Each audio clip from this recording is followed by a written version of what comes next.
Hello everyone, welcome back to the channel. Today we're taking a look at some more of my Micronaut toys, and these are reproductions that were made in the early 2000s by Palisades Toys, and they are basically reproducing a toy of a character called Membros from the original Mego Micronauts line. And this was a series of alien figures that they did. This is the one that's actually closest to the one that I remember. Sort of had mine was a little more orange in color than this one. And it should be noted that they added a new kind of accessory to this line of toys. These claw hands are something that wasn't included with the original Membros. So they did that sculpt specifically for this version of Membros, which is quite nice, adding a little extra thing to make it unique by comparison to a vintage original. And you can see what the packaging looks like on these.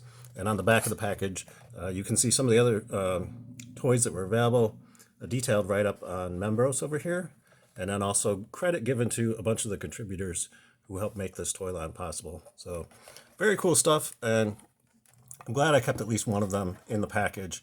And I bought two others that were variations in the color.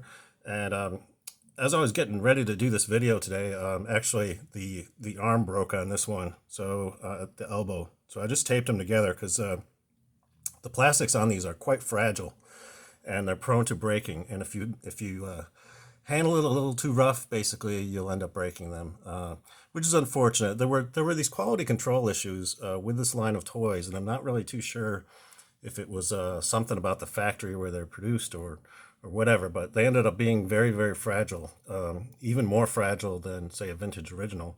So so if you pick these up, keep that in mind, that you're gonna have to treat them very, very gently. They look great, but in terms of, being able to handle them very much, you really can't. I mean, you can move them around a little bit, but they're just so fragile, they have a tendency to break. So just keep that in mind if you end up adding these to your collection. And I like this this all black version with the gray brain. These all have glow in the dark brains, and on this this one back here, it's sort of yellowish, and on my original one, I guess it was a little more greenish in color. So it's a little bit of variation from the original vintage version. But they did this one that was all sort of black and gray, which is pretty cool. Makes a very good counterpart to Baron Karza from the Micronauts line. So this could be like one of his little minions. And then this yellow version, again, it's broken, but I'll do a more permanent repair on it at some point in the future. But I wanted to get this video out and just show you some of this stuff because I'm anxious to get as much of my Micronauts stuff on the channel as possible. And if you'd like to see more videos about my Micronauts toys, you should think about subscribing, because I will be covering a lot more of this stuff in the future. So until next time, I hope you're having a great day, and thanks for watching.